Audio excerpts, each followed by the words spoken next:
Heather. Heather and I seemed like a completely ordinary couple to those around us, but to ourselves, our connection always seemed like something special. We first met in our early 20s at a friend's party, but at first glance, there was nothing remarkable about it. My friend Mike first tried to flirt with Heather, but after half an hour, having tried all his prepared lines, he was still unsuccessful. Jack, he called me, signaling me to come up. Go meet Heather, Jack. She is a very interesting girl. But as soon as I walked up and said, hi, Mike looked at us both with a smile and said, well, I'll leave you to get to know each other better. With these words, he left, in search of a more pliable girl, openly throwing Heather at me. Honestly, it could have been worse. Mike always paid attention only to pretty girls, and Heather was no exception. About 160 centimeters tall, slender, with a hint of beautiful curves that timidly tried to appear under the sweater. She was wearing trousers, so I couldn't judge her legs, but everything indicated that they were long and slender. But the first thing that caught your eye was her face, brown eyes, and long brown hair. I'm not sure where the line between pretty and beautiful lies, and as they say, it's a matter of taste. Let's put it this way. To me, Heather was pretty. It looks like I just got dumped, she told me with a smile. Sorry, Heather, I answered hesitantly. Mike is a little. Well, a little. It's okay, Jack, she interrupted, saving me from embarrassment. Mike turned out to be too self-confident. He failed to achieve anything, and he realized it. Yes, but still. I started again, still not knowing what to say. SHH, Heather interrupted again, raising her finger to her lips. Let's show him how important this is to me. With these words, she took me by the hand and practically dragged me to the center of the room, where the others were dancing. Luckily, it was a slow dance because I was not a master of intricate movements. But I knew exactly how to hug a pretty girl, and to my surprise, Heather herself pressed her entire slender body against me. My main memory of that first dance is the incredible feeling of her firm breasts pressed against my chest. I will never forget this. We danced a couple of times, during which time Heather made sure that we walked past Mike, clearly trying to offend him. She partially succeeded. He made stupid faces at me several times, at least one of which she definitely noticed. Thank you, Jack, Heather whispered as the second dance ended and faster music began. That was nice. You are very kind. I was glad to help, I replied, smiling. Maybe we could. SHH, she interrupted again, raising her finger to her lips. Thank you for helping a girl in trouble, but I have to go. Heather smiled at me with her wonderful smile, pulled away from my embrace, and disappeared into the corridor, as it seemed to me then, forever. 5 minutes later, Mike and I were making fun of each other, as friends do. He insisted that I had not progressed further than he did, and I insisted that this was not the case at all. That evening I walked home with another girl, a redhead with impressive curves. In any case, it seems it was her, but perhaps the redhead was another time. Be that as it may, she did not leave me with the same impression as the wonderful Heather. The months flew by, and Mike met the girl of his dreams, a pretty busty blonde named Karen. Soon they got engaged and even set a wedding date. What a wedding it was. Of course, I was the best man, and since this was my first experience in this role, my head was spinning, especially as the time for my speech approached. It was customary to embarrass the groom a little, but not to go too far. I had enough material from our 7 years of friendship that I didn't have to reveal anything that happened at his bachelor party a couple of days before. The speech went off with a bang. I relaxed and started chatting with other guests. For the first time, I went over to talk to the bridesmaids. Hello, Mary. Hi, Jane. I greeted two girls whom I knew quite well, since I went to school with one of them, and even met the other for a short time a year ago. Oh, Jack, Jane responded immediately. We liked your speech. You made Mike blush pretty much. We all laughed, and I enjoyed the attention of the three pretty girls, being the center of their conversation. By the way, Jack, Mary began, pointing to the third bridesmaid, whom I had barely noticed before. This is Karen's old friend from university. Her name is. We've met before, haven't we, Jack? The third girl interrupted, which surprised me a lot. Yes, it was that same interruption specialist Heather. As you might have guessed, Heather and I hit it off that night.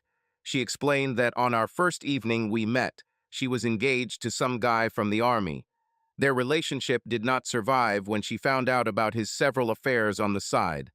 At that time, she was free and alone. I didn't get her into bed that night, but we flirted quite a bit. Mike was my best man, returning the favor by embarrassing me at our wedding with stories of my failed attempts with girls when we were still single. This, of course, was better than if he started talking about the times when I managed to succeed. But the funniest part was his ridiculous and completely untrue story about how he supposedly first met my future wife, and I tried to intervene, but it didn't work out. It ended in tears of laughter and Heather, and I went off to start our married life together. A few years passed, and we both found success in our careers, me in computers, Heather in insurance. We decided to put off having kids for the first few years, but they were definitely in our plans. We were incredibly happy together. Our differences complemented each other. Heather wasn't a very good cook, but I loved to cook. I was constantly leaving messes everywhere, and Heather was happy to clean up, always keeping our house clean and tidy. I was a football fan, having supported Arsenal since childhood, and Heather loved tennis. We liked each other's interests and supported them. We also had a great intimate life. There was no disagreement here. From the very beginning, we were ideal for each other in this regard. If I wanted to try something new, Heather never turned me down, and vice versa. We either added it to our repertoire or decided together that it wasn't for us. It's clear that no other people ever participated in our intimate life. We completely satisfied each other. But we loved to fantasize, as I think many couples do. Sometimes we pretended there was a third person in bed with us, or that Heather was turning into our cute neighbor or Hal Berry. Yes, I know. But in the dark, who would notice the difference? Plus, I've always fantasized about Hal Berry, and I was for her whatever she wanted, either the guy from the supermarket or Pierce Brosnan. Well, yes, we both had a thing for James Bond and his women. We watched all the films. One day, when Heather went into the bedroom before me and planned to be Hallie to me, I walked into the room in a tuxedo, totally looking like James Bond. She laughed all evening, and the next morning she promised that somehow she would surprise me even more. These were all just innocent games, and they remained that way. Heather was a big joker, always coming up with pranks, but we trusted each other completely. We never had even a hint of jealousy. Okay, sometimes Pierce Brosnan got me a little annoyed because she got too carried away when I pretended to be him. Shortly after Heather's 30th birthday, which I myself had already celebrated a year and a half ago, she was invited to a seminar in Paris. The insurance company she worked for was international and had offices all over the world. Such business trips, as I called them, which slightly irritated her, happened to Heather about once every 2 years. Networking was how she described what happened at these meetings, while my understanding of networking was limited to connecting computers. In fact, I didn't mind her traveling because I knew that she always came home, missing me terribly, and then in bed she seemed to reward me for it with separation. "Be good, honey," I said, kissing her before she got into the car to go to the 3-day seminar. "But have fun." "Can't we just have some fun?" Heather replied flirtatiously, batting her eyelashes. "Just enjoy it, love," I said with a smile, but not too much. We kissed, and she left. That same evening, she quickly called me to let me know that she had arrived safely and that the hotel was absolutely gorgeous. She had already met several participants of the event, and they were going to have dinner together at a restaurant where they expected to meet big bosses from different countries. My wife even called at the right time, knowing that I would want to sit in front of the TV in half an hour and watch Arsenal take on Atletico Madrid in the Champions League. I told you that we perfectly understand each other's needs. Of course, Arsenal won again, and I went to bed happy as an elephant. The next day I went to work, returned home at the usual time, and cooked myself a simple dinner. Ding ding, ding ding. The ringing of the phone brought me out of my thoughts. Picking up the phone, I involuntarily smiled. "Hello, my beloved," my wife greeted me. "How are you there?" "Everything is fine," I replied. "I miss you already, but everything else is fine. How are you?" "I miss you, Jack," she replied, and we chatted happily about our day. She then blew me a kiss over the phone and hung up. I relaxed again, but a couple of minutes later, the phone rang again. "Hello?" I answered, not knowing who was calling. "It's me again, Jack," Heather's sweet voice said. "I forgot to tell you something." I asked what exactly, and she hesitated, only for a moment, but I noticed it immediately. "This is going to sound weird, Jack," she continued, "but one of the men here looks exactly like Pierce Brosnan." I laughed. Well, what else could I do in such a situation? Well, some guy looks like a famous actor that she likes. So what? Nothing will come of this. "Don't laugh, Jack," Heather said. "His name is Ted. He is one of the big bosses from Canada. And a really big boss, it seems he owns a significant share of the company." "So what are you going to do, Heather?" I joked. "Go to bed with him." She didn't answer as quickly as I expected, but when she finally spoke, her answer was correct. "No, stupid, of course not," she objected. "So I have nothing to worry about?" I continued laughing. "Of course not." "Well, not really." "Wait a minute, there's this hiccup again." "What does it mean?" "Is there something you want to tell me, Heather?" I asked carefully, feeling my heart begin to beat faster. "Of course not, Jack." "Well, that is, nothing important." In a more serious tone, I asked her to explain what she meant. "Well, he kind of set me apart from the rest yesterday, Jack. Not that he pestered me, but he flirted quite actively." "What do you mean flirted, Heather?" I demanded an explanation. "Nothing serious. He just said how beautiful I am and how good I look in my dress." "Which dress exactly?" I clarified, starting to feel slightly uneasy. "In a small black one, Jack. I wanted to make an impression on the first evening." "Oh God. That same little black dress. Of course, that's it. Little black dress. I didn't even know Heather took it with her on this trip. Now I understand why some important boss decided to pay attention to her. It was an amazing dress. Well, or rather, what was left of it. Length just above mid-thigh, low cut in front, almost nothing on the back. It looked absolutely gorgeous on Heather, incredibly chic. Her slender legs, graceful shape, and thin waist, flat stomach, this dress was created for her. "Is that all?" I asked, feeling my throat starting to dry up. "Of course, Jack." Well, I flirted back a little, but nothing serious. And that's the end of it. I again asked to clarify, now with slight tension in my voice. "Certainly. Well, he asked me to dance several times, but I found an excuse to refuse." "And you returned to number one, I hope?" I asked with confidence, but immediately regretted saying it because it sounded like I didn't trust her. "Of course, alone, Jack. What do you think of me?" "Sorry," I muttered. "You just worried me a little." Heather laughed, teasing me with questions about what I could be worried about.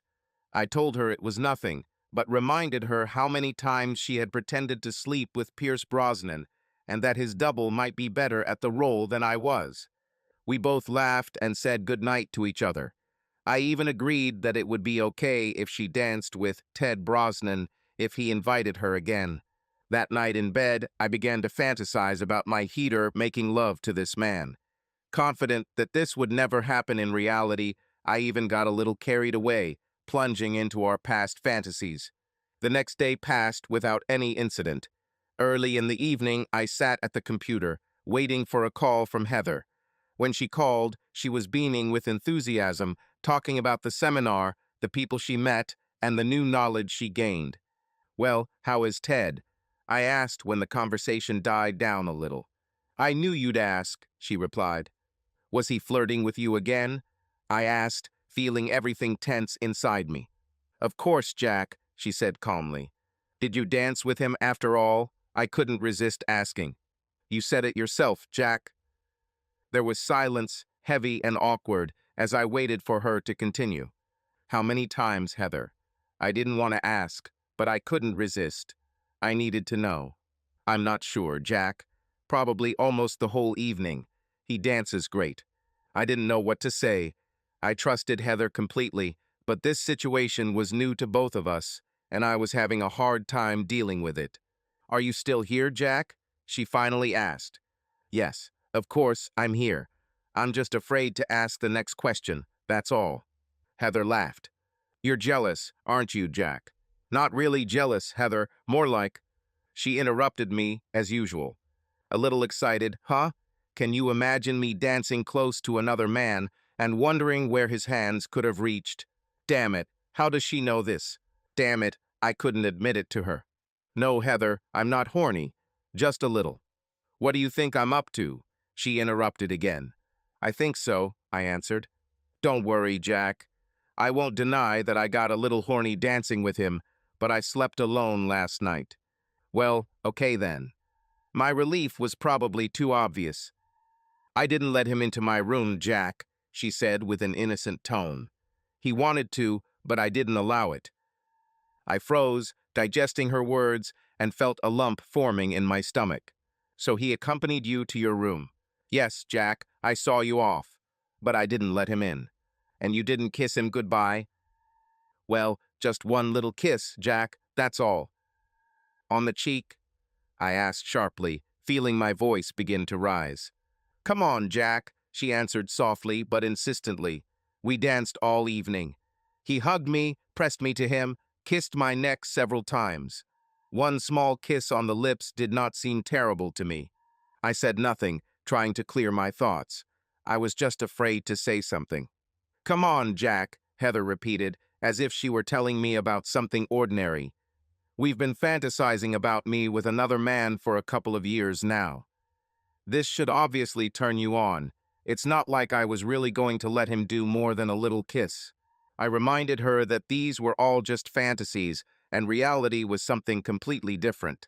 She reminded me of kissing other men at Christmas parties under the mistletoe, and I didn't mind, giggling happily when I said it wasn't the same thing at all. "Admit it, Jack," she insisted. "It turns you on, doesn't it?" "I think so. A little, Heather. But don't go any further than that, okay? I don't want you to do anything else." "Okay," she replied. "I promise I won't go any further with Ted than I am now." And then she hastily added, "Listen, Jack, it's late. I have to go." "I love you, darling, but I have to run." "Good night, honey," I replied, realizing as the phone turned off in my hands that I had essentially given my wife permission to kiss the bastard again later that night. Call her back? Yes, call her urgently, but I didn't know the number. In my haste, I didn't even ask what the hell hotel she was staying at. Mobile phone, yes, exactly. No answer. Phone off. Damn it. I spent the rest of the evening anxious, unable to get the image of my beautiful wife in the arms of this Ted out of my head. Oh damn, the more I thought about it, the more I hated this picture. Although this was not true, the more I convinced myself that things wouldn't go any further, the more it turned me on. So what? Okay, let's say Heather kisses this guy goodbye again. And what?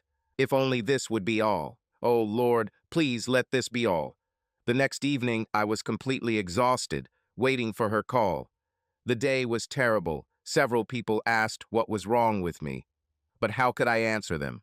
Am I worried about my wife having fun with another man? Of course not. I just smiled and said everything was fine. It wasn't easy at all. I grabbed the phone on the first ring, barely restraining myself from screaming into it. "Hello, dear, is that you?" "Yes, Heather, it's me, honey," I replied. We didn't even mention her meeting or what she did all day.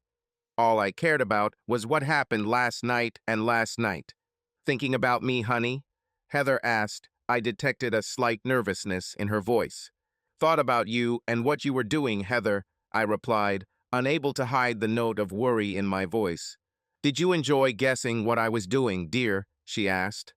This question took me by surprise. I lost my balance and could not give a clear answer. "Your silence says that my games turn you on, right, Jack? Am I right?" "Games, Heather," I burst out. "What the hell do you mean by games?" My mouth was dry. Everything inside was clenched into a lump. Games sounded like it was more than just a goodbye kiss. You have nothing to worry about, Jack, she answered immediately, with complete confidence. We just went to the club, had a couple of cocktails and danced, even a couple of quick dances. I decided to ignore the hint in her words and started asking more questions. She was clearly teasing me, that much was obvious. But what was behind this? I needed to know. Who were you dancing with, Heather? With several guys, or with one in particular? Sorry, I don't understand what you mean, she answered innocently. I mean, did you dance with the other guys in your group, or did that damn Brosnan look-alike monopolize you? Oh, now I understand, came her confused answer. I didn't tell you, dear. There was no one else there last night. Ted took me out for a walk, just the two of us. Damn it, Heather couldn't do this to me. She's either just making fun of me or risking ruining our marriage. Aren't you too jealous, Jack? She continued when I didn't say a word. I'm having a great time, honey. I'll be home tomorrow morning to make up for it all. I'll be home at about 11:30. But Heather, you didn't do anything extra, did you? Did you let him do something that you shouldn't? Oh, don't be angry, honey, she replied in a soft, pleading tone. I didn't do anything. Well, nothing worth being ashamed of. But what did you let him do, Heather? Have you let him touch your breasts yet? Has he already taken off your clothes? You're gone, Jack, she answered immediately. Sorry, but I have to go. Wait, Heather, I exclaimed into the phone. What did you do last night? I stopped short, not knowing what else to say, realizing that my wife had simply hung up. She's off to have fun again with this new friend, and who knows what they'll do. Only now it dawned on me that I still have no way to contact her. I didn't even know the name of the hotel she was staying at, let alone the phone number. Her cell phone was also useless. I spent the rest of the evening and then the night imagining what she did last night and what else she could do that night. I was filled with a mixture of disgust and excitement. I didn't want her to do it. But if she did, if it really happened. Damn it, I just didn't understand myself. Early in the morning, I finally fell asleep on the sofa and dreamed of my beloved wife, naked, in the arms of another man. It was a night of restlessness and confusion. In the morning, a cold shower brought me back to my senses. I haven't taken it for years. I had no idea what awaited me, but I knew one thing. I loved Heather, and I was ashamed of the emotions that welled up inside me when I imagined her in bed with that bastard. I hoped and prayed that nothing would happen. 11 o'clock came and went. 11:20. The phone rang like a bell, signaling the end of everything familiar. Hello, dear, she greeted. Last night was absolutely fantastic. True, I hardly slept. Well, I hardly slept at all, but I'll tell you everything when I get home. When will you return home? I asked, barely restraining the urge to scream. You should have been home by now. Oh yes, Jack. Her voice trembled a little. I'm afraid plans have changed a little. Silence. Are you still here, Jack? Yes. Listen, Jack, honey, I know I promised, but last night things got a little out of control. And when I returned to my room in the morning to pack my things, I was already late for my flight. What? I shouted into the phone. What the hell do you mean? What do you mean, return to your room in the morning? Well, I didn't mean to go that far, honey, but what can I say? So Ted invited me to go to Canada with him for 4 or 5 days. No, 4 or 5 days, Heather, I shouted into the phone in rage. I stopped there. Jack, it's only for a few days, she continued, as if nothing had happened. And I know I'll be with Ted and everything, but when I get back, we'll work it out. Don't forget that I love you, Jack, only you and no one else. 4 or 5 days, Heather, I muttered, again falling into a state of complete confusion, unable to comprehend what had just happened. I should have screamed at her, but I was so shocked that I couldn't gather my thoughts. Yes, just a few days, dear, she answered cheerfully. Ted wanted me to stay longer, but I have to go back to work before next weekend. Until next weekend, I barely managed to say. Yes, she answered cheerfully. I have a project that I must complete. Heather, how could you do this to me? I squeezed out. You might think how brave you would be in a situation like this, but in reality, it hits you right in the heart when someone you love does something like this. The energy just leaves you. You feel helpless, confused, completely unable to do anything. "Jack, I have to go," Heather said. "The plane takes off in a couple of hours. I left a note for you in the box by the fireplace. Read it, Jack. This is very important." "A note?" "Yes, a short letter, dear. Read it now. It will explain everything." Click, the connection is broken. I felt nauseous. I sat with my head in my hands for a long time, unable to believe what had happened over the past few days. She spent the night in bed with that bastard, and now she's leaving me to go with him. I have never felt such emptiness in my life. I wasn't going to put up with this, no way. Our marriage is over, and if I find that damn Brosnan look-alike, I'll kill him. And suddenly I remembered the note, and it dawned on me that this was not just an accident. Damn, she planned all of this in advance. She knew she would meet this Ted before she left. Heather, my wonderful, reliable Heather, the love of my life, left me a note before she left. She knew that she would meet him in Paris and perhaps even planned to go with him to Canada. It seemed impossible. Not my Heather. How long did this go on behind my back? How long has she been cheating on me? I rose heavily from my chair, walked over to the fireplace, and opened a drawer in the small table next to it. I usually didn't use this drawer. It was just junk. And here she is. Note. She lay there, looking innocently out from under everything else. One small note that marked the end of my life as I knew it. I looked at it for a long time before my trembling hand reached out to take it. I slowly, nervously unfolded the note, afraid of what I would see. My legs were trembling with tension, and I could hardly believe my eyes when I read what was written on a single piece of paper. I didn't understand. It didn't make any sense. On a piece of paper, Heather Hand wrote just one phrase. "We do not have an office in Canada." What the hell did that mean? "Hello, Jack. It's great to be home." A familiar voice rang out. What? What the hell? I spun around to see Heather standing there with a big smile on her face. "I deceived you, didn't I, Jack?" she said while I stood in a stupor. But how? What? I was unable to understand what was happening. The note slipped from my hands. After I had showered my beloved wife with kisses and nearly strangled her in my arms, we settled down and I demanded an explanation. "A note," I began. "No office in Canada. What does this all mean?" "Insurance," she answered, "in case something goes wrong." "What could go wrong, Heather?" I asked excitedly. "What the hell actually happened in Paris?" "I didn't even go there," she replied. "There was no meeting in Paris." I stared at her, not knowing what to say. "I didn't even go there," Heather repeated. "There was no meeting in Paris." I stared at her with my mouth open, unable to say a word. On Thursday, I went to work as usual, and in the evening, I went to the cinema with Wendy, my colleague. Spent the night at her house. I continued to look at her, unable to comprehend what was happening. On Friday, I went to work again, and then went to my parents for a couple of days. I haven't spent time with them in a long time, so this was necessary. "To your parents?" I asked dully. "Yes, Jack. They send you their regards and all their love. This morning I returned home from them."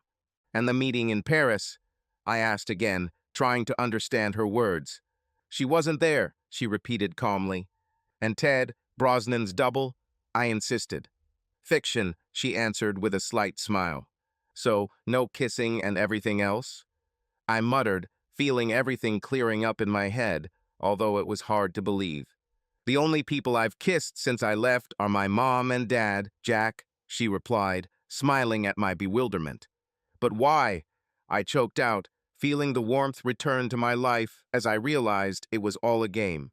"To tease you, make you a little nervous and excited," she replied. "It was my little revenge for putting on that performance with James Bond last week." We agreed that everyone has their own opinion about whether it was too much or not, but the main thing is that my Heather is back. We spent the rest of the day in bed. If this dramatization turned me on, it had an even stronger effect on Heather. She literally tore me apart in bed, leaving me completely exhausted. I spent the rest of the weekend wondering how I could get revenge, and suddenly I remembered Josie from accounting. Josie, of course, did not look like Hal Berry at all, but she was dark-skinned and very pretty, with a graceful figure. Besides, she was always ready to laugh and would probably agree to play a prank on Heather. We could. No, that won't do. Maybe we could. No, that's too much. I know, Josie might. But probably not. It would piss Heather off too much. Oh, I could take Josie. No, that's just stupid. Eventually, I came up with a plan. I think it's a great plan. I'm in my Pierce Brosnan tuxedo and Josie is pretending to be my Hallie. Maybe I'll even steal a kiss from this sweet girl so Heather can't make a jealous scene. I'll present my plan to Josie on Monday morning. I went to bed that night feeling quite pleased with myself, having thought through all the details of the plan. "Hello, love," Heather greeted me as I lay down next to her. "I didn't tell you what movie Wendy and I watched the other day, did I?" "No, Heather," I whispered, hugging her, smiling in the dark at my brilliant plan. "We watched the new James Bond film," she continued. "Oh, there's a new Bond. His name is Daniel Craig." The first alarm signal hit me. "You should see Daniel Craig, Jack." Wendy and I were just drooling, and Brosnan and his whole team are now a thing of the past. "Oh," was all I could squeeze out. "But when you see the main character, Jack, she—" Then I lost the thread of her story as my plans for revenge fell apart, like a house of cards. "Well, I still have time. I'll have to come up with something new." I pulled Heather towards me and silenced her with a huge kiss. Who cares, I thought. The main thing is that she is close again. And, God, what a mess I've made in my life. Just a week ago, everything was so wonderful, and now I have ruined everything. I had the most wonderful husband and the most wonderful life. Now, at 26, I have neither, and life seems bleak. No, I didn't sleep with another man and didn't lose him because of it, if that's what you're thinking. It was worse, much worse. Dave was sitting at dinner a little over a week ago when I asked him the damn question. I shouldn't have asked him, of course, but I felt backed into a corner and had to do something. "Dave," I began hesitantly, "would you mind very much if another man saw my breasts?" He looked up, a surprised look mixed with a hint of a smile. "We saw it, Anne," he answered slowly. "Hundreds of men saw it. In the last 2 years, you sunbathed topless on the beach during your vacation, and with your figure, many would have been watching." "That's not what I meant, Dave," I countered carefully, trying to find the words. "I mean, well, in private. For me to take off my top and show him my breasts. Is this some kind of joke, Anne?" he asked, and the smile disappeared from his face. "I wish this was a joke. True, I would really like to, but life is not as simple as we would like." "It's about Joe, Dave," I said, and his face darkened. He was sympathetic to Joe and his situation, but he couldn't understand how I felt about him, how much I wanted to help him in the terrible state he was in. Joe and I went to school together, and he always looked a little unwell. But over the past few years, his condition has deteriorated significantly, and if he does not receive a double organ transplant soon, he simply will not survive. The problem was to find a suitable donor, and so far it had not been possible to find one. Poor Joe hardly got out of bed and was housebound. I often went to him to try to cheer him up. Dave thought I was spending too much time at Joe's, but he put up with it because he knew Joe and I had been friends for a long time. So this damn Joe not only takes my wife away from me, but also wants her to flash her breasts at him. Dave asked calmly, but the irritation was barely hidden in his voice. "Dave, please be fair," I begged, trying not to cry. "Poor Joe has never had a girlfriend and most likely won't have time." He had never seen a woman's breasts. Well, in real life. I looked at Dave and saw that he was unhappy, very unhappy. But at least he didn't yell or scream at me like I was afraid. "It's time to make a confession." "I did it, Dave," I whispered, unable to hide the truth from him. This afternoon, when his mom went shopping, I took off my top and let him look at my breasts. He didn't touch her, just looked. Dave looked sad, just very sad. I didn't know what else to say, and I had no idea what he would say next. How long did he look? He finally asked. Does it matter, Dave? I answered, trying to hold back the tears and holding back the desire to rush to him to hug him and show him how much I love him. He just shook his head with a sad sigh. I don't know what to say, Anne. Honestly, I don't know. I can understand why you did it, and I can imagine how it might have cheered Joe up. But I don't like it. I don't like it at all.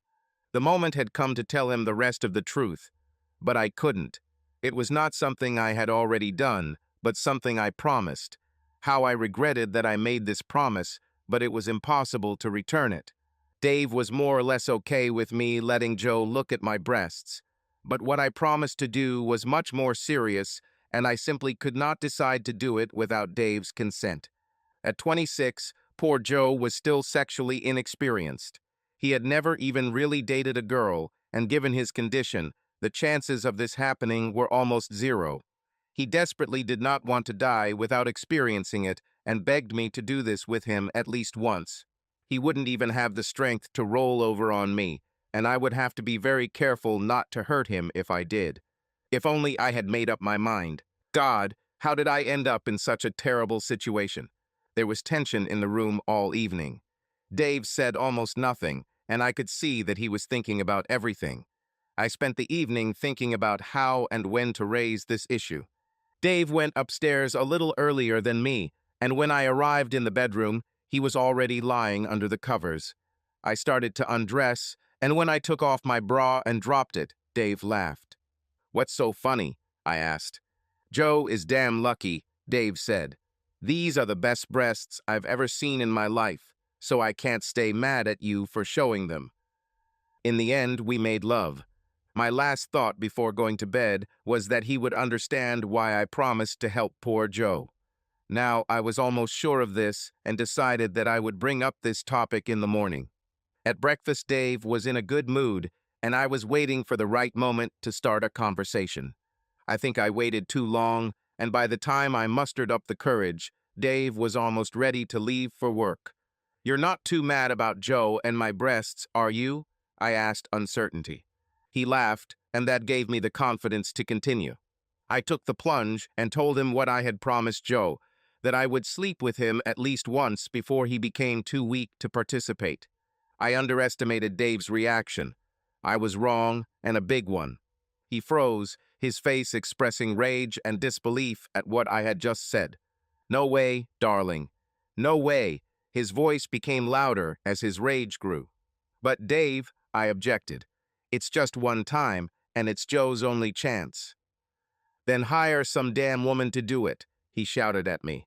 No, Dave, we can't do that. It would be too cruel, I replied, showing how much his tone hurt me. Cruel? Damn, cruel, he yelled at me. Yes, you go and do it if you want, but know that by doing this, you will break my heart. Dave, don't be so stupid. I screamed back, losing control. It won't change my love for you. It's just sex. We both did this with other people before we met each other. Oh, great, Dave quipped. Just remind me again how many men you had before you met me. And now you want to add to this list and expect me to agree. So I disagree. Never. Oh, Dave, I moaned, barely holding back tears. Please don't do this. Please understand me. This is just one time. This shouldn't come between us. No, he yelled with all his might. I don't understand you and never will. Bastard, I shouted in a fit of rage, adding without thinking, then I will do it, whether you like it or not. Then don't be surprised if when you return, I'm no longer here, he shouted back. With these words, he grabbed his briefcase and left the house, slamming the door. I remained standing, trembling with anger. I think I was so upset by Joe's problems that I couldn't think straight. I rushed to the door to catch up with Dave and apologize to him, to say how stupid I am and how I didn't think about his feelings. But I was late. When I went outside, I heard his Mercedes growl as he suddenly put the car into gear and took off. Gravel flew into the air as he accelerated. A tear rolled down my cheek as I heard the squeal of tires around the turn and his car disappearing from sight. "Forgive me, my love," I whispered, standing there and realizing what I had just done. Returning to the house, I grabbed my cell phone and called him, but got on voicemail. "I'm sorry, Dave," I sobbed into the phone. "I won't do this, I promise. Please call me, my love." I didn't have work that day, and I went to the store to buy something special for dinner. Later in the morning, I found myself at Joe's house, not looking forward to the moment when I would have to tell him that I would break my promise. This day was already one of the worst days of my life, but it would soon change completely and become one of the best. When I rang the doorbell, Joe's mom answered it. From her face, I realized that something good had happened. She beamed with joy, hugged me, and told me amazing news. A donor has been found, and an ambulance is on the way to take Joe to the hospital. There was no time to waste, and all my thoughts about my previous problems disappeared as she and I began to laugh and rejoice with Joe. I realized that now I wouldn't have to keep my promise and decided to call Dave. I forgot my phone at home, so I used their landline. But again, I had to leave a message on his answering machine, not forgetting to tell him how much I love him. Then, I admit, I completely forgot about Dave as all my energy went into getting Joe ready and escorting him to the hospital. St. Matilda's Hospital was a large teaching medical center nearby. We soon found ourselves there, standing on the sidelines while the professionals took matters into their own hands. We just had to wait, and I spent the rest of the day supporting Joe's mom. "It's time for you to return to your husband, dear," she finally said. After making sure that she would be okay, I went home, wondering what kind of reception awaited me. I decided that tonight I would do everything for Dave to make it up to him. I would cook a special dinner and give him an unforgettable night. I was incredibly relieved that a donor had been found just in time for Joe, and I couldn't wait to tell Dave about it, and also apologize to him for everything.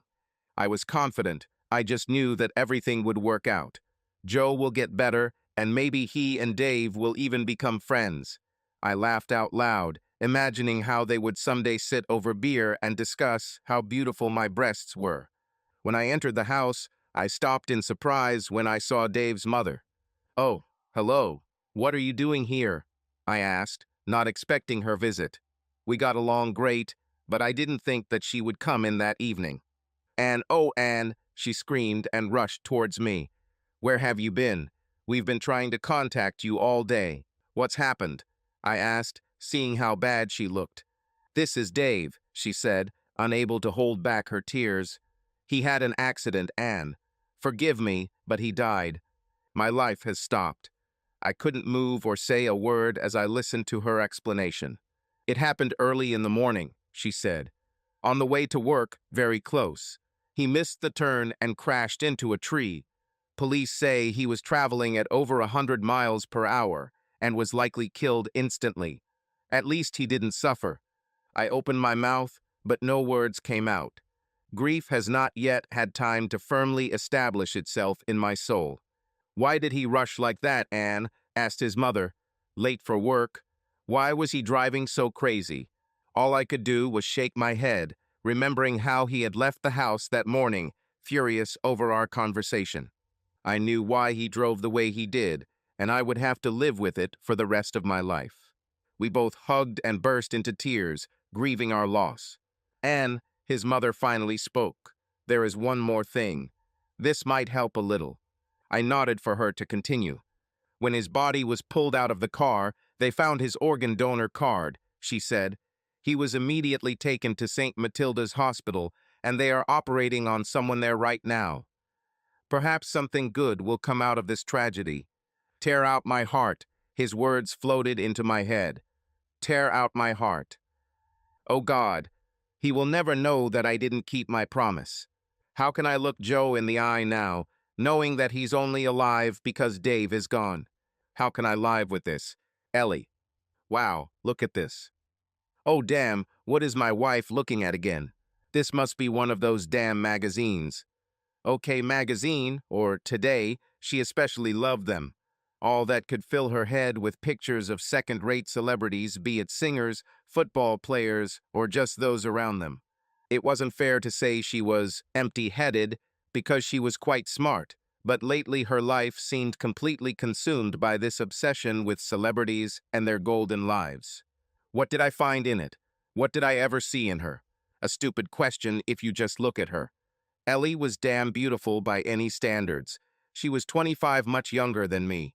He is about 165 centimeters tall, has a slender figure, and has a model appearance exactly the kind that is ideal for advertising swimsuits and underwear.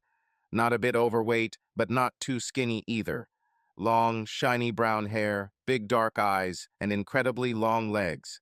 She was a bright girl, not a genius, but smarter than most. She had a business degree and a good job at a company that brought her a decent income. I blamed her friend Shelley. Shelley was the complete opposite of Ellie, tall and busty, but they had been friends since university, so Shelley had appeared in her life before me. It was hard to push someone like her out of my wife's life, even if I considered her a bad influence. It was Shelley who brought Ellie into this golden life, working for a PR agency that often dealt with these second-rate celebrities. Unfortunately, Shelley invited Ellie to several parties where she first saw these smug people living in an unreal world.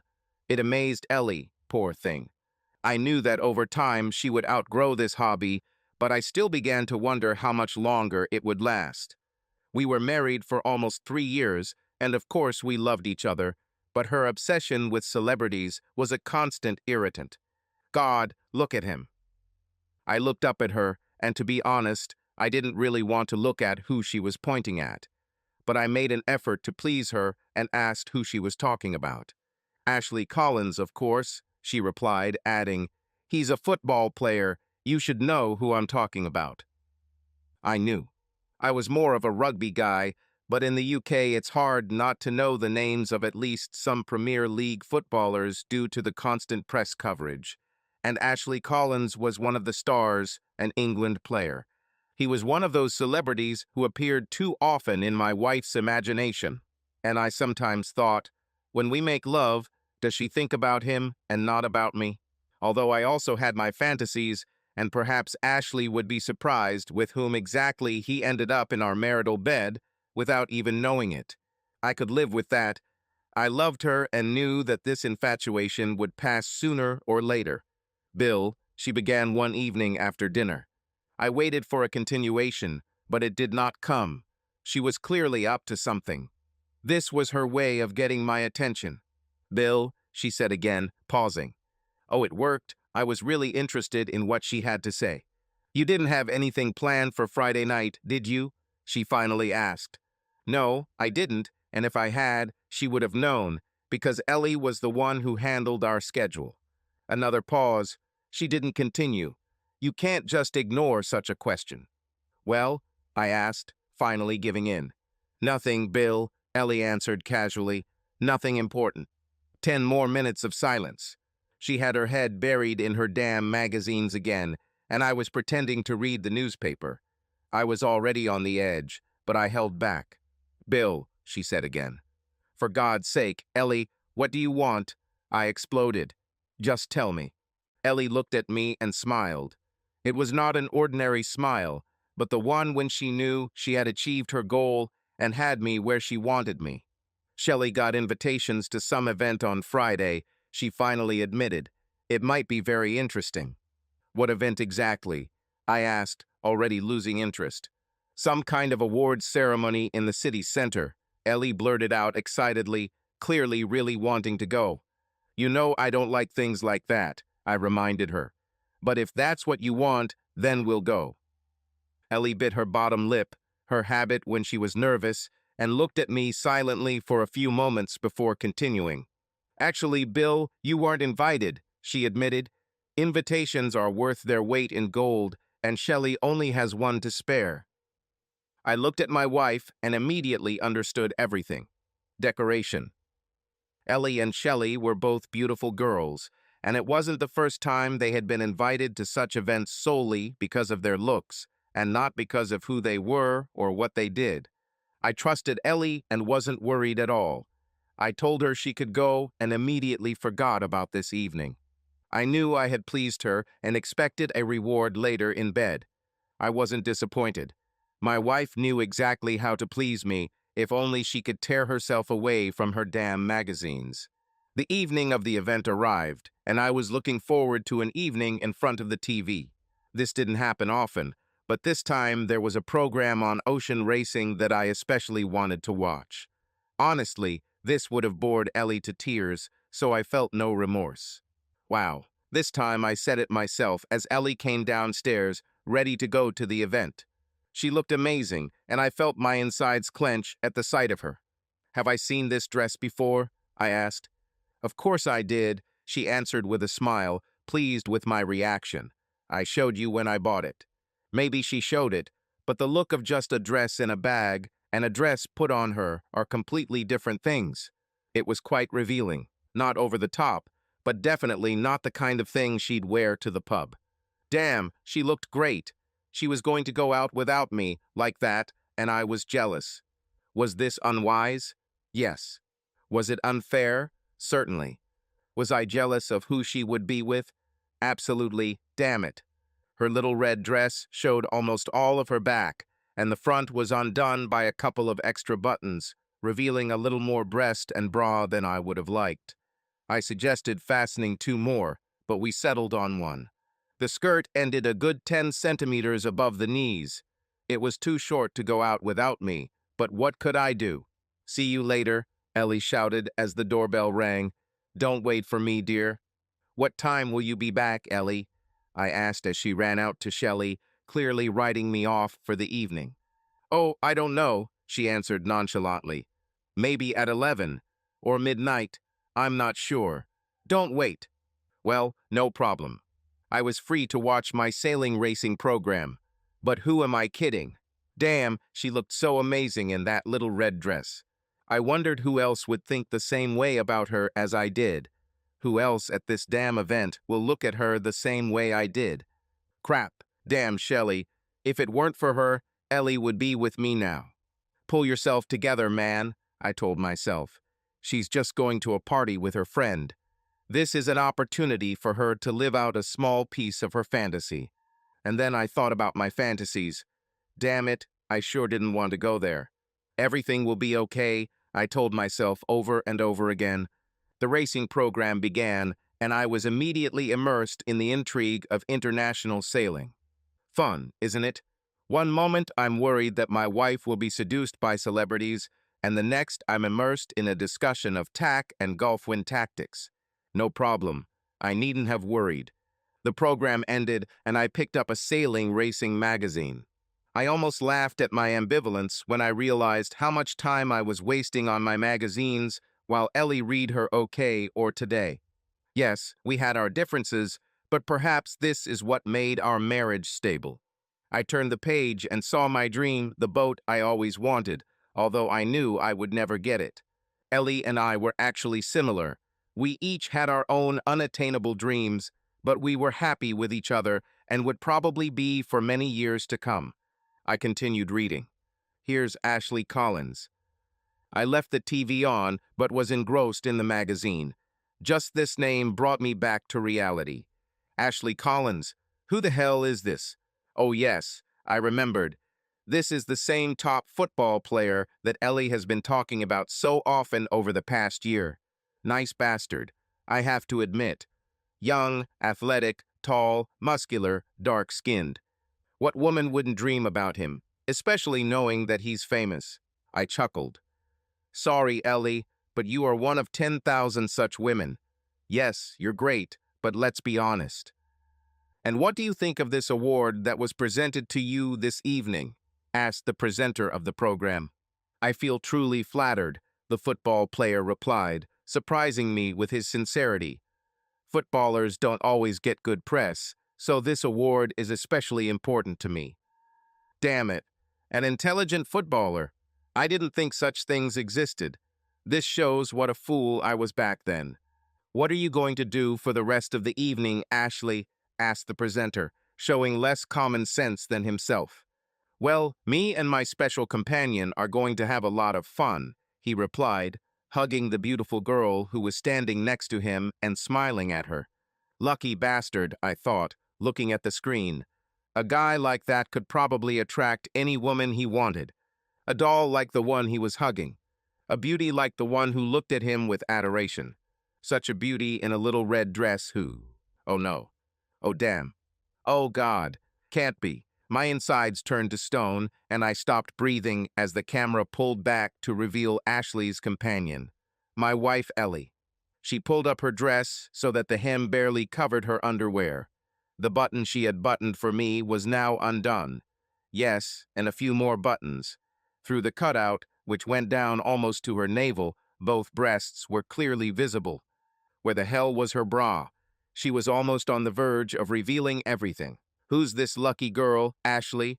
the presenter asked frivolously. "Oh, I think I'm the lucky one," answered the football player, skillfully dodging the question, perhaps not even knowing the name of his companion. He pulled her even closer and kissed her lightly on the lips. The camera zoomed in again to capture them kissing. Even though it was short, Ellie's dress opened up enough to clearly show her bare breasts.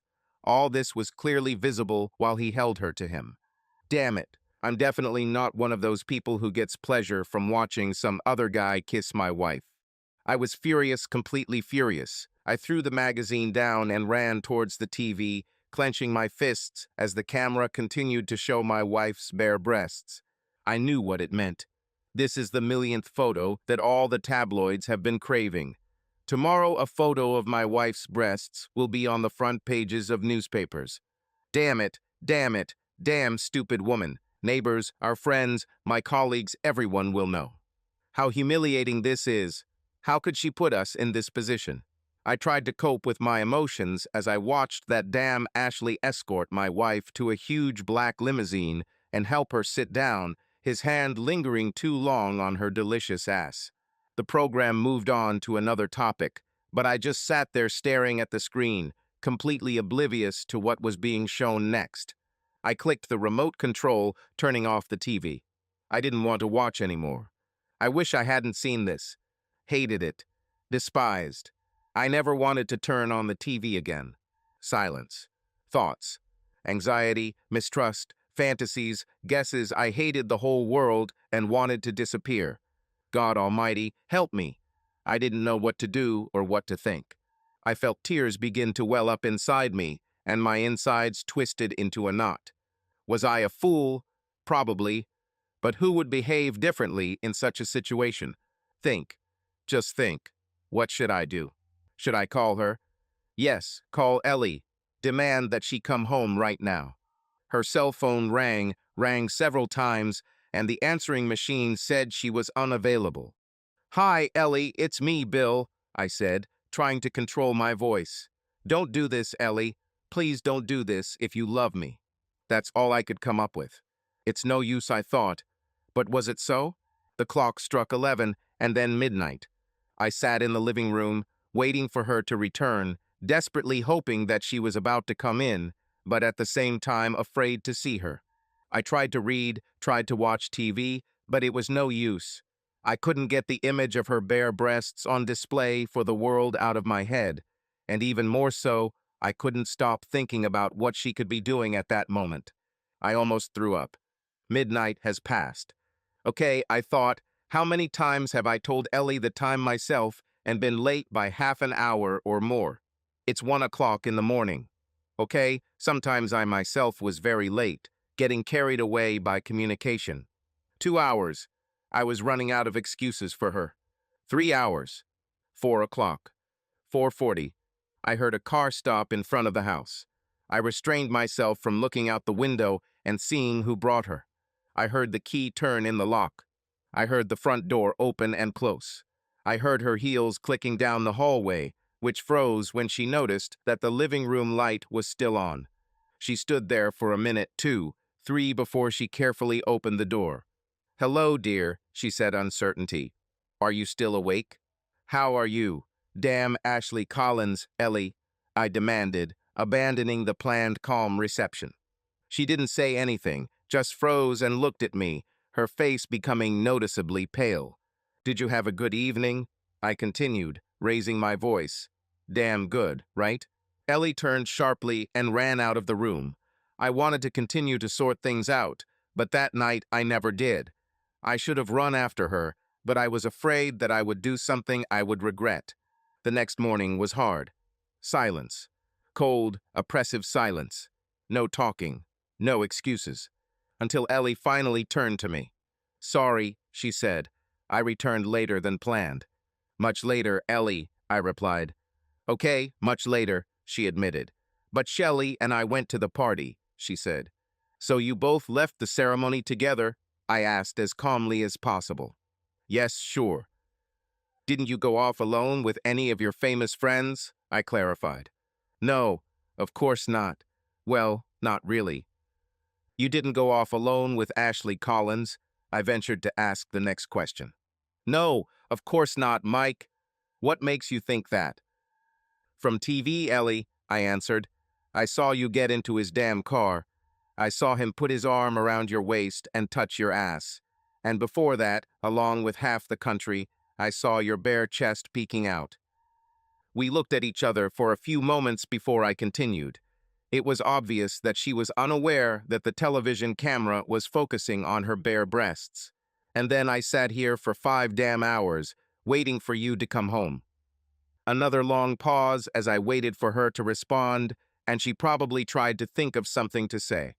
"Was I really on TV, Bill?" she finally asked quietly, but I heard notes of delight in her voice. I couldn't believe it. I couldn't understand her.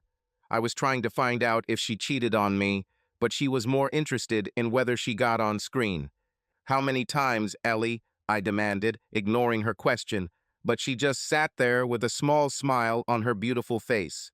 "You just don't understand, do you, Mike?" she said quietly after a while. "You live in your own world and have no idea how things really happen." Damn it, where was this all going? She tried to justify her behavior without even explaining what she did. "Then explain it to me, Ellie," I asked as softly as possible.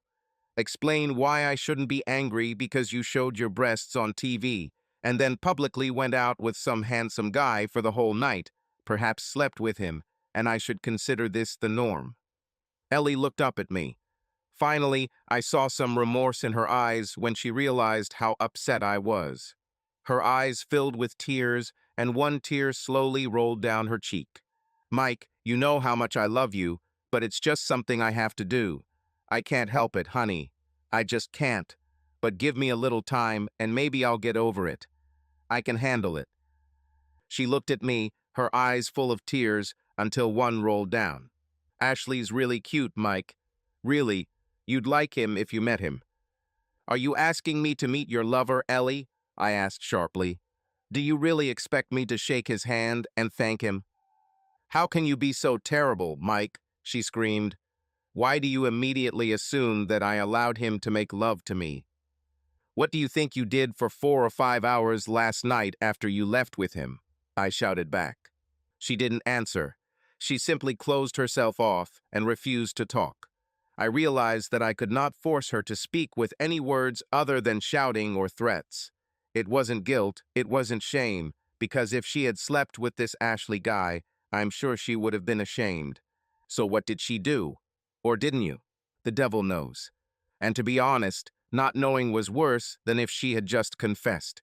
The next morning she got up before me, which was completely unusual for a Saturday morning. When I came downstairs after my shower, she was already sitting at the table, a piece of toast in her hand, surrounded by the morning newspapers. She didn't even notice how I came in, engrossed in reading. It was obvious that she went out and bought a copy of every newspaper she could find. Ellie flinched when she noticed me, but then relaxed, leaning back in her chair with a big, happy smile on her face. "It turned out well, didn't it, Bill?" she said enthusiastically, holding up the third page of the newspaper so that I could look at it. On the spread was a full-page photograph. The picture was of Ashley Collins and my wife. Her left breast was completely visible. My heart sank. I suddenly realized that everyone we knew was now looking at this photograph or similar photographs in other newspapers. "Hot girlfriend Ashley shows off her assets," said a large headline. "Collins' new girlfriend breaks out with him," added another. "Will Ashley be able to handle such a beauty?" asked another mocking text. I didn't know what to say. I just stood there, shocked. Fantastic, isn't it, Bill? Ellie said joyfully, almost laughing. Now everyone will know that it's me. Look, some even spelled my name correctly. Has she gone crazy? Have you completely lost your mind? I went downstairs, ready for a serious conversation that could destroy our marriage, but instead I saw her looking at a topless photo of herself with delight, as if she had just won the lottery. The phone rang. Ellie jumped up and grabbed the phone faster than I could turn around. "Hello, Stacy," she shouted into the phone. "Did you see it? Oh, yes? Isn't it amazing? What a night. And now to get into the newspapers." She listened while her friend said something, and then she laughed and added, "Bill, yeah, I think he's fine. Of course he doesn't mind." Ellie turned around, blew me a kiss, and spoke into the phone again. "We haven't discussed this yet, but you understand what an opportunity. I can become famous. Of course, he will understand." Understand, I understood everything. I realized that my wife is an incredible fool. If I don't get her out of my sight immediately, I might do something I regret. I walked out, leaving her to squeal with delight into the phone. It was a mistake. Huge mistake. Go to the pub. My friends started making fun of me as soon as I walked in. But I should have expected it when I saw a topless photo of my wife posted behind the bar. I had to lie to avoid further humiliation.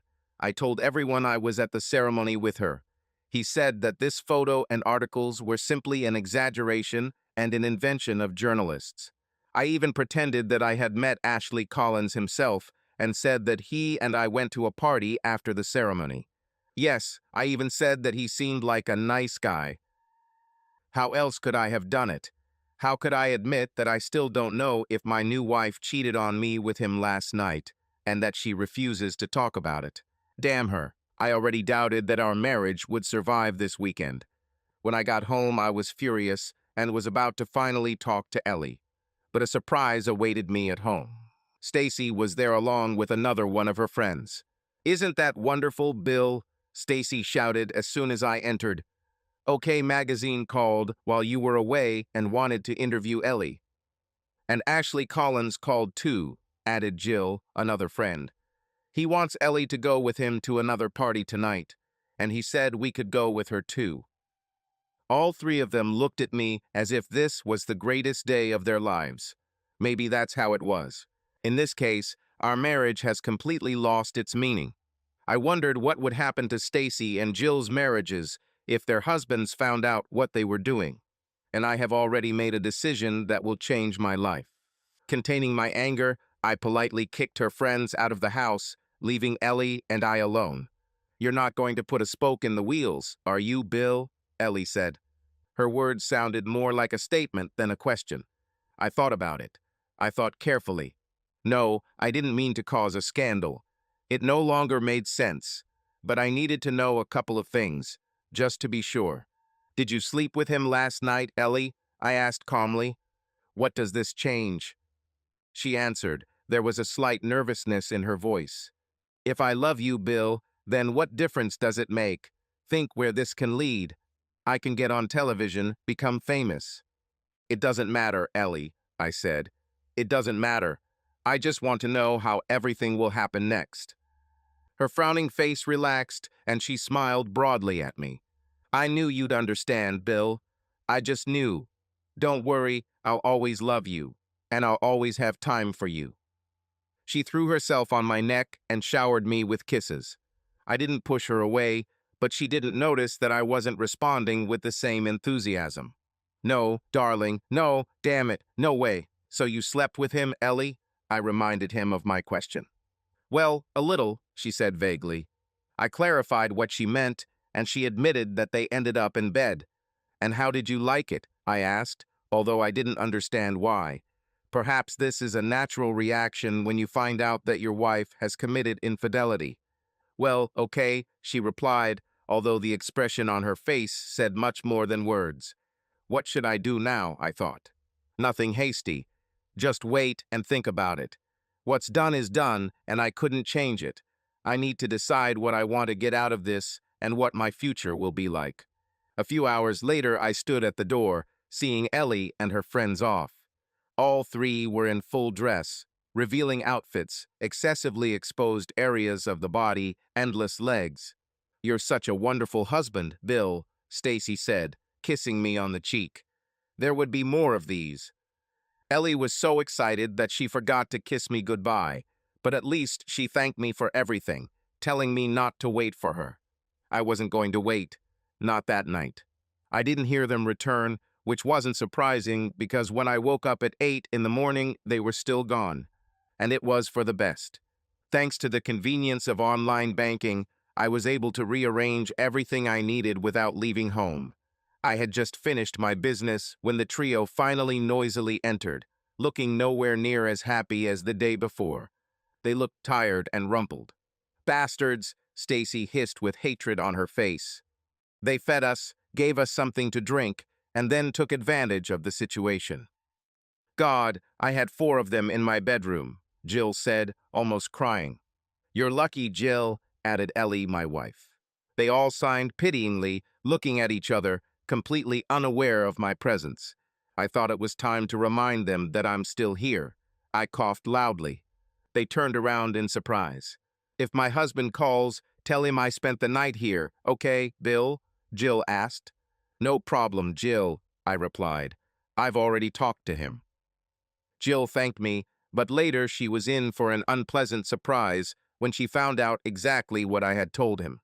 "It's time for me to see my husband too," said Stacy. I said I'd be late, but not that much. I smiled and nodded, wondering how she would react when she returned home and found that her husband was no longer there. When Ellie and I were alone, I began my plan. "Okay, Ellie," I finally began. "You have your fantasy men, so I guess now I can fulfill mine."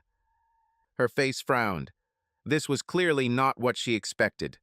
"Who?" she asked, looking at me in surprise. "Giselle," I answered simply, waiting for her reaction. "Giselle? Which Giselle?" she asked incredulously, wrinkling her nose. Her face began to express slight jealousy. "Not Giselle Bundchen, that top model. You're crazy, Bill. You don't have the slightest chance." I just shrugged. I had no idea who Giselle Bundchen was, but if that's what she wants to think, let her think so. "You don't have a chance," she repeated, going to the bathroom.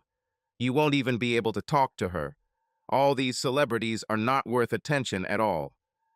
Strange. That was the last time I saw her. I left her a note saying I was going to the store, but by noon I was already at the airport. An hour later, I flew to La Rochelle in southwest France. I wondered when exactly Ellie would realize that I wasn't coming back from the store. By mid-afternoon, I was already walking along the pier, and then I saw her waiting for me. Giselle. Damn, she was beautiful. She lay there, bathed in sunshine, incredibly beautiful and elegant. A 14-year-old yacht that looked like a dream come true. She was supposed to be mine, only mine. Without Ellie's betrayal, I would never have dared to take such a step. I stood there just looking at her. She was amazing. After completing the formalities, everything was settled. I was preparing to spend my first night aboard Giselle. She didn't disappoint. Giselle turned out to be one of the most beautiful 42-foot sailing yachts I could have ever dreamed of. The next day, I found an assistant for the crew, and soon we set sail. A new chapter of my life has begun. Bermuda was beautiful. I sat under the sun, enjoying the moment. I never contacted Ellie. Although I knew that she was trying to find me, she was unable to do so. By the time she figured out where I was, I had already moved on. I emptied our joint bank accounts to buy Giselle, but at least I paid the apartment rent until the end of the month. Then I looked along the deck and couldn't help but smile, knowing I had done the right thing. She was beautiful. No, I'm not talking about the yacht. I was talking about Sally, my 26-year-old blonde assistant and lover. Over the past 18 months, she has become my partner and girlfriend. We had just dropped off more clients, and as always, Sally stripped naked as we walked to the next port. She always did this. I liked it. Subscribe to our channel so that your love doesn't cheat on you and go ahead and listen to the next story, because this story is nothing compared to the next one. If you're under 18, don't even think. Click to the next one. Click to the next one. Click to the next one. Click to the next